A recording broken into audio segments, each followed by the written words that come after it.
when he led college football in completion percentage and he threw almost 40 touchdowns for over 4,000 yards. How tall was he? Because they make it seem like he shrunk all of a sudden, RC. Oh, how lively was his arm? Because all I know is somebody did that. Somebody threw for over 4,000 yards, somebody threw for almost 40 touchdowns, and somebody led college football in completion percentage. Now, I'm trying to figure out, what I try to figure out all the time, Mel, is how a guy that hadn't played football in almost 5 months. Shannon Sharpe has publicly defended Shedeur Sanders and criticized those questioning him. Sanders has earned higher recognition and some fans are responding negatively. Although there's debate about whether he belongs on a second team list, Sharpe maintains that Sanders' career is clearly ascending. Reactions on social media are mixed. Some users are angry, others are surprised, and a few say they anticipated this result. The conversation remains active. When reports confirmed that Shedeur Sanders had been elevated from second team to near top tier status, Shannon Sharpe issued an emphatic response. He delivered a detailed rebuttal to critics, underscoring why Sanders deserved the promotion and directly challenging those who doubted the decision. I don't think that he was underprepared during these meetings. I don't believe any of these stories that he showed up arrogant and that he was bombing his interviews. I mean, you watch the film, he's on time, he's on point. You watch his interviews, he answers like a 10-year NFL veteran. Like, he's clearly dominating OTAs. It's every single day there's a new report of how well he's doing for the Browns in OTAs. And I mean, you can say what you want, it's just OTAs. Okay, if that's your new narrative, then he's doing exactly what he needs to be doing. He's on point, he's on time, he's getting the respect of his teammates, and he's making plays. So we're gonna see years down the line, something's gonna come out that I don't know what exactly it was, but something will come out. Critics have been waiting for an opportunity to dismiss Sanders. They labeled him overrated, accused him of benefiting from nepotism, and claimed his profile came only from his last name and polished image. Within their own echo chamber, they cited every game in which he fell short of huge passing numbers as validation of their doubts. Since Sanders has begun receiving formal recognition, criticism has escalated. A wave of self-appointed analysts is dissecting his throwing mechanics and team role, and many online commentators now argue that his promotion reflects deeper problems within the sport. Shannon Sharpe rejected each criticism directed at Shedeur Sanders. During the broadcast, he turned a routine segment into a detailed examination, acting as presenter, interrogator, and fact-checker. Sharpe walked viewers through game film, season statistics, and scouting reports to show why Sanders merited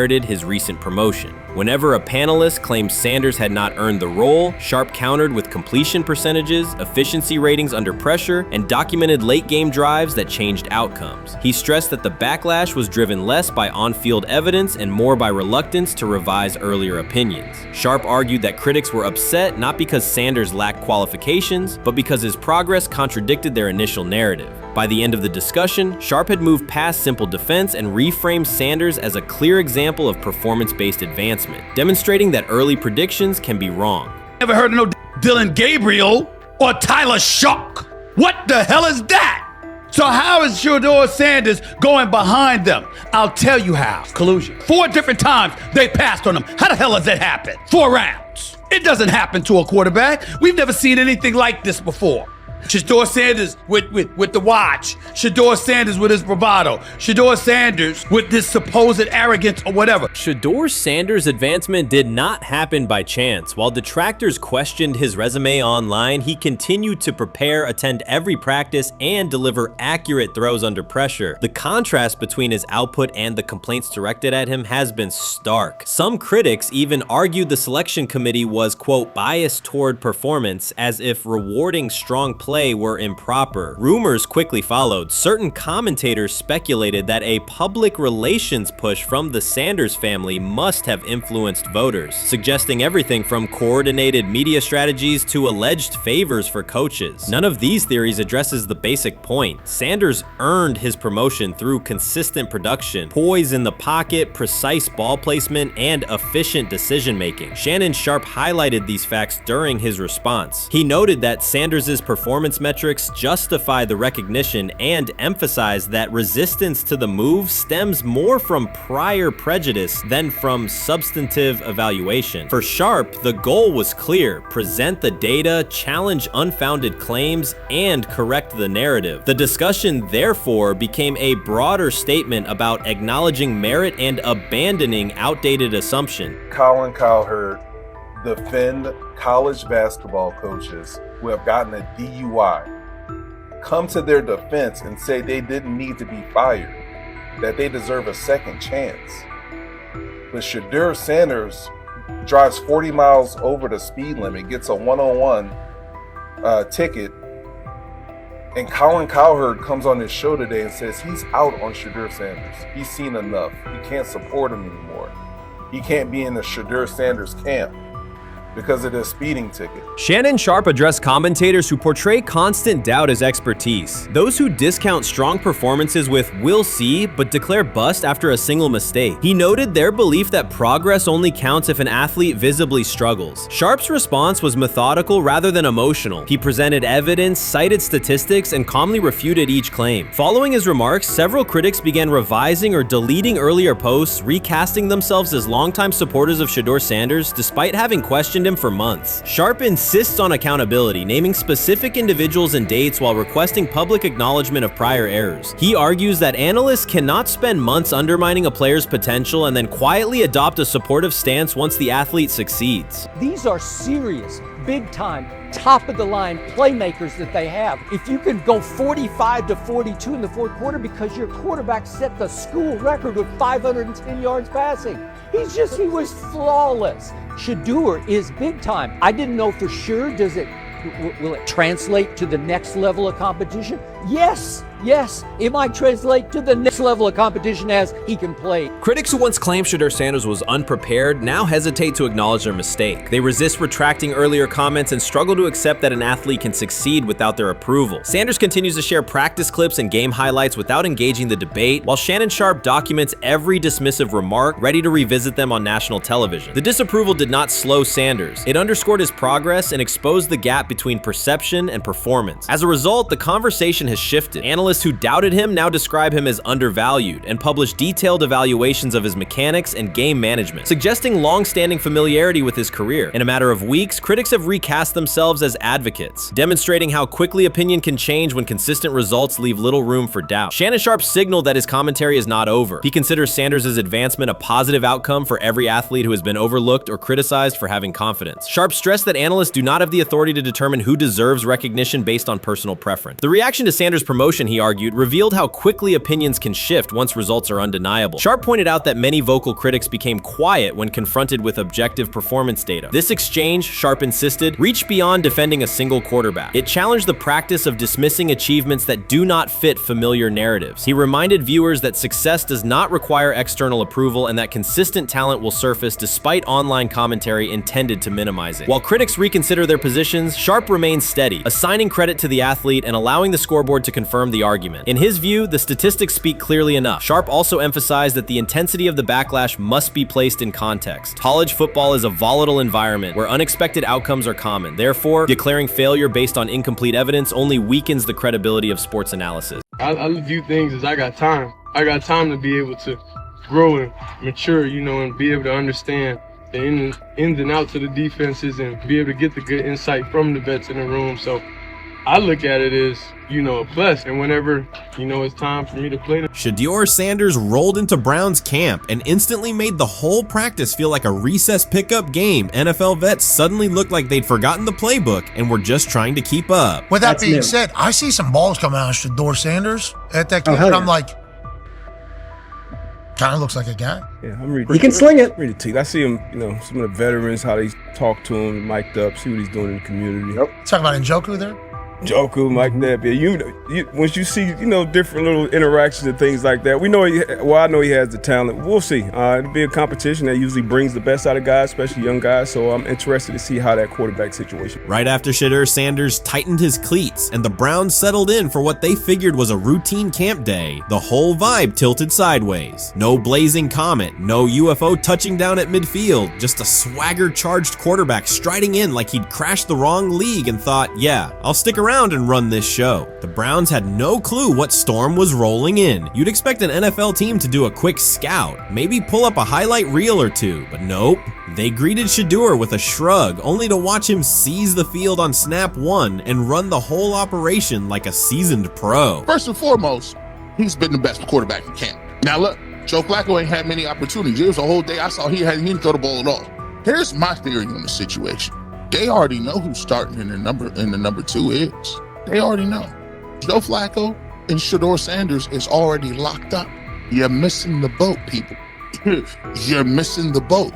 Your boy, Kenny Pickett and Dylan Gabriel, Oh, they're fighting. Shedeur didn't merely clock in, he hijacked the session. One moment he's loosening his arm, the next he's roasting veteran QBs like faded names on busted draft boards. Defensive coordinators everywhere had the same gut punch reaction. Uh-oh. His pocket poise? Straight disrespectful. His timing? Psychic. And every pass left his hand like it was laser guided to its mark. While Shedeur Sanders was slicing up routes, the Browns secondary looked less like an NFL backfield and more like a gaggle of dads sprinting through a Saturday fun run. Big on enthusiasm, short on closing speed. Coaches fought the urge to slam the emergency horn. Players traded wide-eyed, "Are we serious?" stares, and someone even double-checked that a hidden camera crew wasn't about to pop out of the tunnel. But nope, this was pure Shedeur, half cold-blooded surgeon, half highlight factory. He wasn't dropping a casual "I'm here," he was crafting a masterclass. From the first rep, the tempo changed. Shedeur Sanders accepted the snap with steady footwork, diagnosed the Browns' single high shell, and delivered a tight window seam route that forced the free safety to recover late. Throughout the period, he manipulated leverage with quick shoulder fakes, moved through full field progressions, and released on time from a balanced base, consistently putting the ball on his receiver's upfield shoulder. Cleveland's coverage struggled on multiple fronts. Safeties hesitated between deep half responsibilities and underneath support, creating voids at 15 to 20 yards. Cornerbacks and off-man were caught in trail position when Sanders used rhythm throws on three-step drops, while those who tried press technique had their inside hand neutralized by his receivers' outside releases. Linebackers widened to match shallow crossers, leaving the middle hook unguarded for pivot routes and option digs. One corner attempted a line of scrimmage jam. Sanders immediately adjusted the route to a back shoulder fade, releasing the ball before the break and rendering the press ineffective. Over the session, he showcased pocket discipline, reclimbing to maintain throwing lanes rather than drifting, and finished with a series of anticipatory throws against cover 2 cloud, fitting vertical outs between the flat and deep half defenders. Sanders' combination of rapid post-snap processing, precise ball placement, and pocket efficiency exposed coverage mismatches at every level and highlighted communication gaps in the Browns secondary. By mid-session, the Browns defensive staff clearly recognized their calls were outmatched. Every adjustment, a roll to cover 6, a simulated pressure, a late rotate to 2 high, was neutralized once Shedeur Sanders confirmed the post-snap picture. Routes that had taken weeks to script were beaten by timing and location. Comeback set at 12 yards broke open before the corner's transition. Slot seam-outs dotted the void between the flat and deep half defender, and boundary receivers beat press with quick hand techniques, receiving the ball before the trail man could recover. Sanders' command was methodical. He used cadence to freeze plug blitzes, re-ID'd the mic when linebackers sugared the A-gaps, and maintained a firm base so he could reset and fire without resetting his feet. His receivers benefited from that rhythm. Top of the stem, eyes back. Ball delivered on their upfield shoulder, allowing immediate transition to YAC. The Browns front tried a late stunt to compress the pocket. Sanders climbed 2 steps, re-spotted the shallow crosser, and delivered in stride, turning a potential sack into a 20-yard gain. What stood out most was how little ramp-up Sanders needed. From his first series, he processed full-field concepts at tempo, cycling through progression reads without hitching. The poise under interior pressure, consistency in ball placement, and ability to manipulate zone defenders left the Browns' coordinated disguise packages ineffective and forced them into static coverage by the end of the period.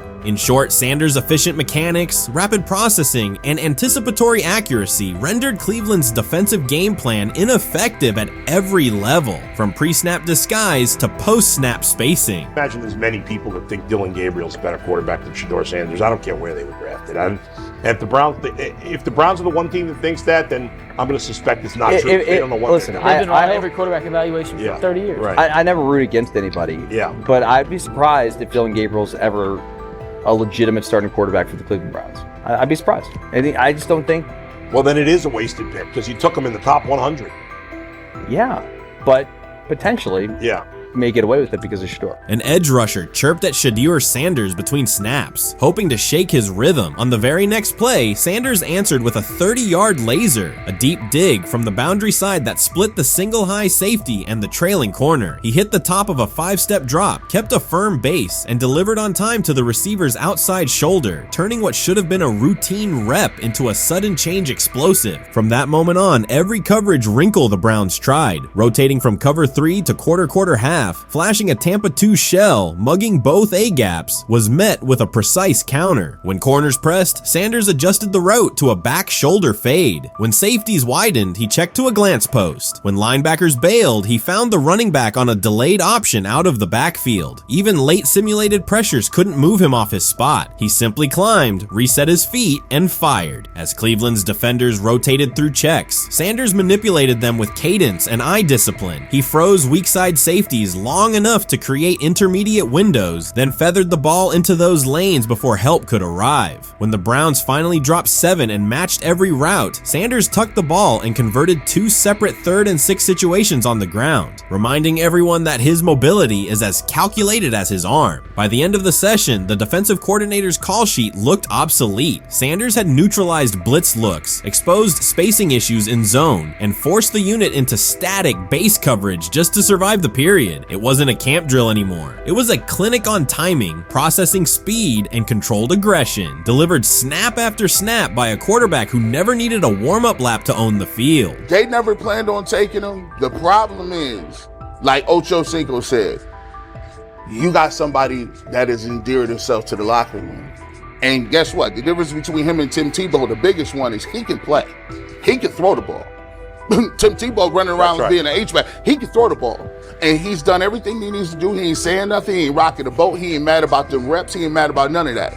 All the people out there want to see is this, like Tyler said earlier.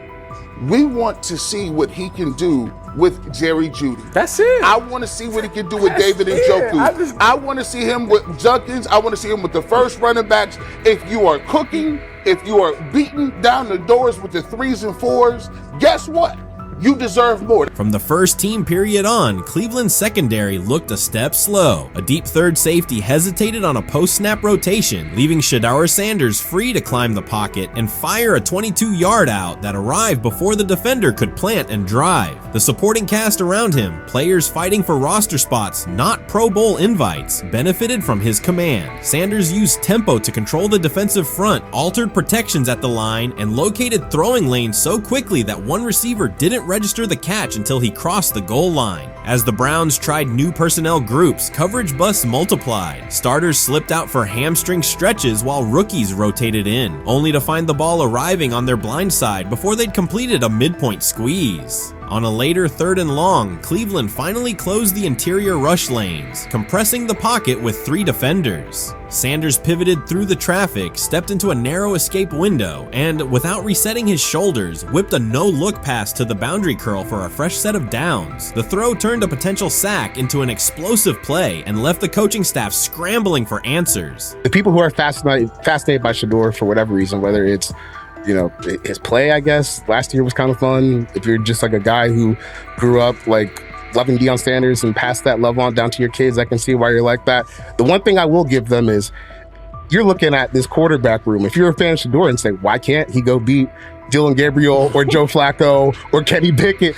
So I do understand that part of it, right? Because why not? Why couldn't he be the Brown starter in October or November? That looks like a quarterback room where everyone will get a chance to start. Grab hold of the starting job. Yes, but I don't think we're going to know which one until we get deep into August. Now, I think, we tracked the reps everybody was getting at practice throughout the OTAs and minicamp. But when you talk to people there, they just want to make sure everybody got what they needed. And that, Kenny Pickett, we can find out if he has the goods to be the starter. Joe Flacco, they back him off a little bit. He's 40. He may not need as much. The rookies, Shedeur Sanders and Dylan Gabriel, what do they need to learn to make the transition from the college game to the pro game? That's what the spring was about for the Browns quarterbacks. Now, Shedeur Sanders has moved from social media celebrity to on-field standout, and ESPN now lists him among its first-team candidates. Reactions are split. Some fans are impressed while others are skeptical. Whether this reflects Deion Sanders' long-term strategy or simply Shedeur's rapid development, the story is drawing widespread attention. Here's a look at what led to this moment. They never planned on taking him. The problem is,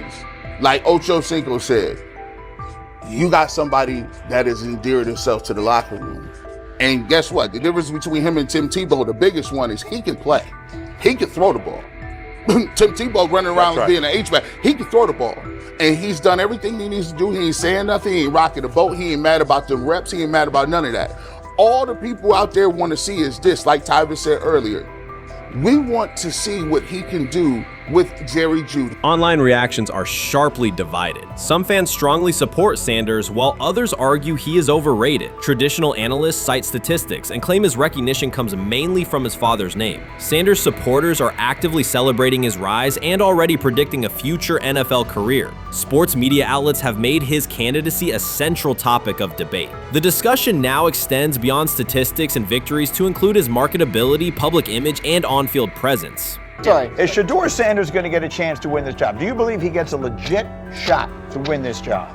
Listen, I think first of all, the action's going to really start in training camp. Like, forget all the OTA stuff. You don't win a job in OTA. The real action starts in training camp. And just like Shedeur said, during the mini camp, when it's time to take your reps, you got to make the most of it. Because I think early on, there's going to be a lot.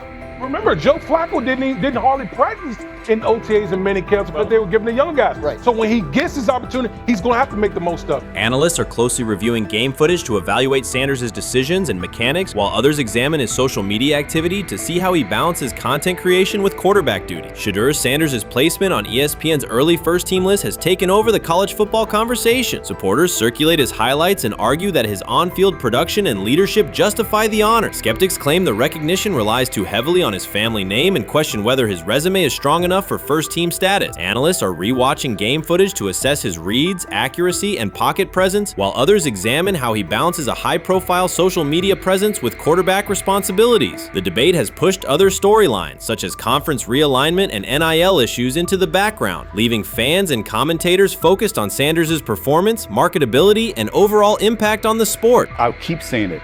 I believe Shedeur Sanders should play more games than any other quarterback on this roster this year, because he's the only guy that I look at and say they might have something here. Because I'm telling you right now, they left night one of the draft saying we are taking our quarterback next year. So it's on Shedeur or Dylan or Kenny, probably not Joe, to change their mind.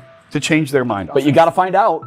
You gotta find out. Opinions differ on whether Sanders is benefiting from his family name or simply showing real progress, but the attention is undeniable. Social media is flooded with edited images elevating him to legendary status. Critics argue the first-team nod is driven by hype and marketability, while supporters point to his flashes of strong arm talent, field vision, and decision-making. Regardless of motive, the announcement has dominated the football news cycle and intensified debate over how much of his rise is performance-based versus media-driven.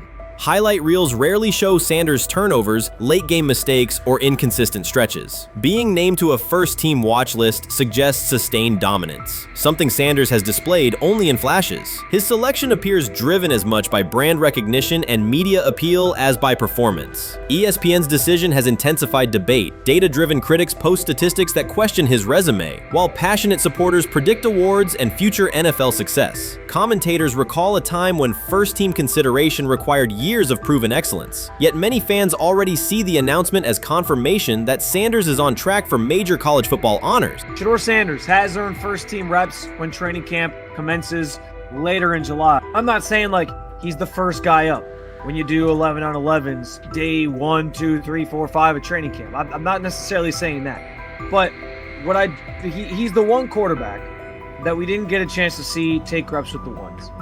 But I think Shedeur has a chance to make this conversation interesting if he gets those reps with the ones and he has the same success that he did with the 2s, the 3s, and the 4s.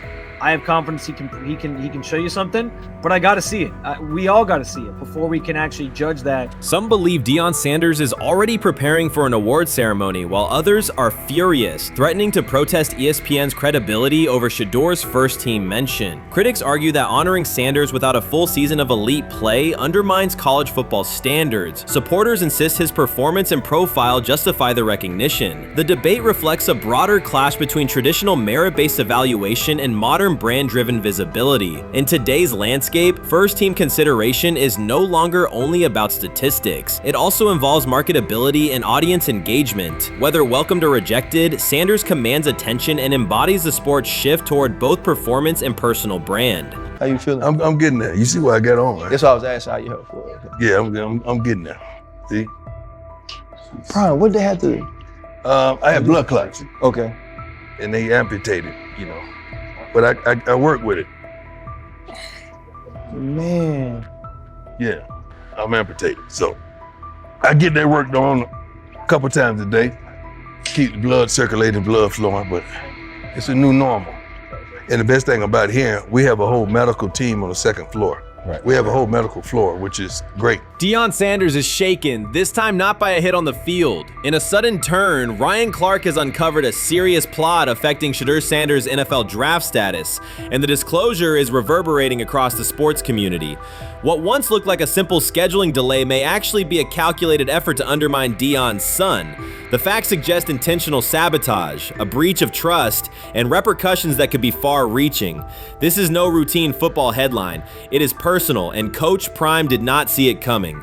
The sports world loves to celebrate underdogs, yet it often takes even greater pleasure in tearing down rising stars. Deion Sanders is witnessing that cycle now, not from the sidelines as Coach Prime, but as a father. The lights in Boulder remain bright, the cameras keep rolling, and Sanders still wears his gold watches, sunglasses, and natural swagger. Still, behind that familiar smile is a man carrying deep pain as criticism aimed at his son mounts daily. How much of that is opening press conference saying, okay, we are family, saying that he was sent to do certain things? Do you feel like people got attached to that, or it just was the fact that prime time is at Jackson State? It's prime time. If my son plays cornerback, I want him to be around, in my opinion, the best cornerback ever to touch the field. That's right. If my son played DN, I'd have to talk to you and tell me who's coaching the DNs. That's but right. I was sending my son to play for prime. His pain does not come from critics or losses, but from watching his son, Shedeur Sanders, get pulled into a system where politics outweigh performance. By every metric, arm strength, accuracy, field vision, Shedeur belonged in the top 3 of any NFL mock draft. Defensive coordinators who tried to unsettle him know he never flinches. He owns the unteachable leadership trait that turns strong prospects into franchise cornerstones. Then the narrative shifted. Draft boards that once placed him 2nd or 3rd slid him to 5th, then 12th, and eventually out of the 1st round on some lists. Analysts grew cautious, executives became vague. The statistics stayed strong, and the game film still proved his ability, yet the buzz evaporated. The abrupt silence felt deliberate and wrong. Former NFL safety and respected analyst Ryan Clark then delivered an unfiltered disclosure, not on a scheduled TV segment, but in an unscripted comment. He stated plainly that influential figures inside the league were not overlooking Shedeur Sanders. They were actively holding him back.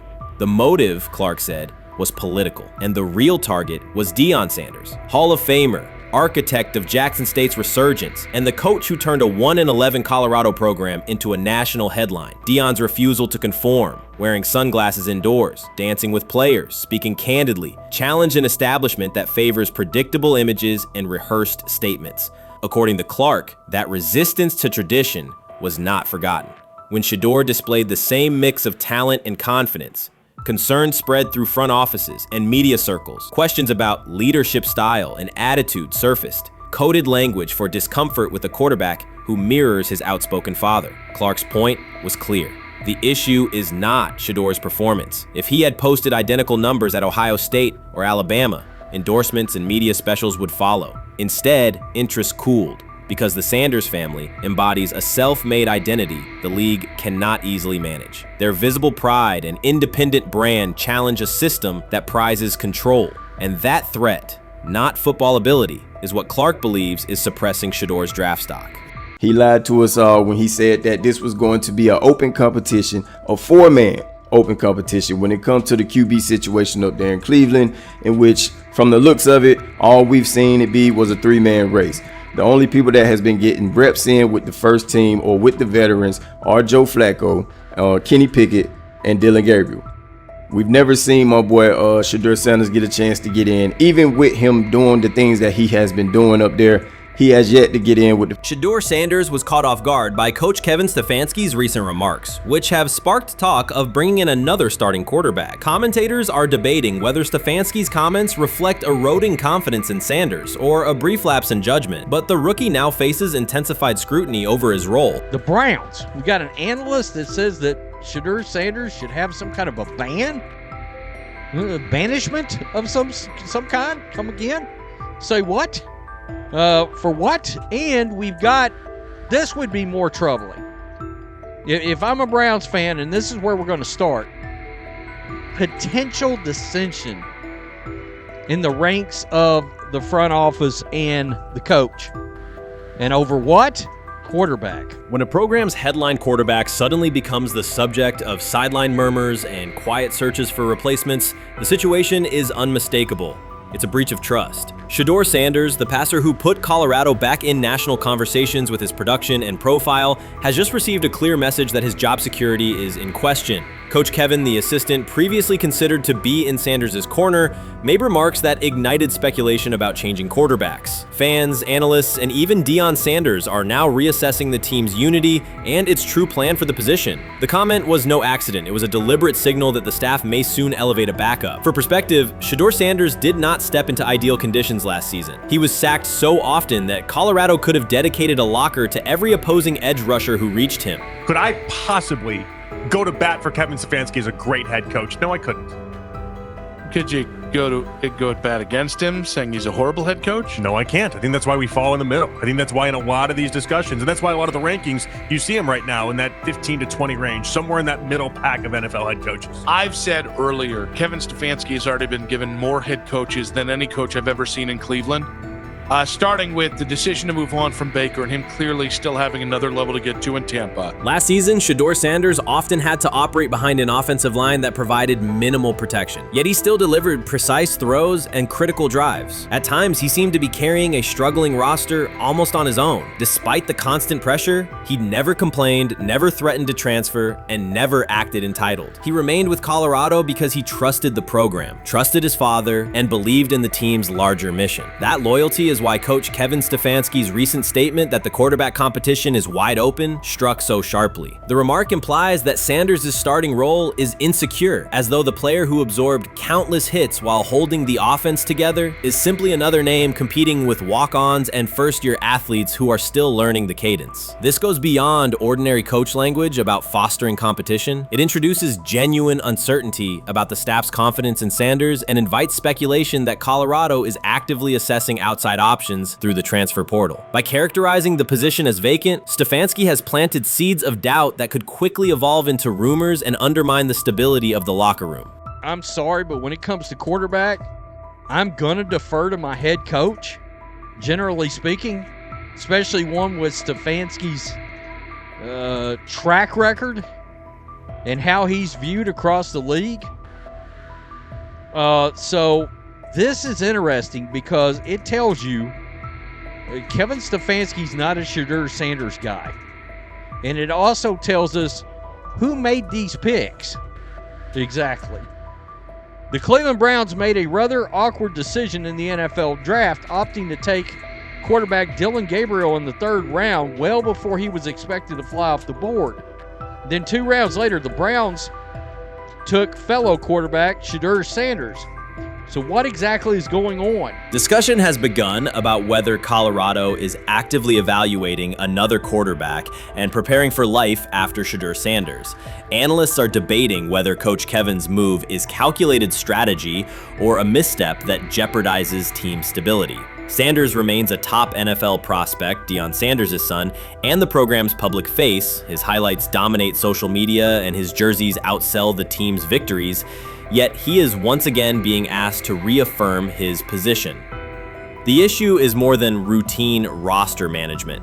It intersects with the family dynamics that shape the program. By portraying the quarterback job as open, Coach Kevin signals to both Shedeur and Deion that the staff is willing to move on despite Sanders' stature. For Shedeur, sitting through film sessions while hearing talk of potential replacements adds an unwelcome layer of uncertainty to an otherwise proven resume. The decision may reflect a desire for a quarterback with a different profile, perhaps someone more mobile and system-oriented, rather than a dismissal of Sanders' accomplishments.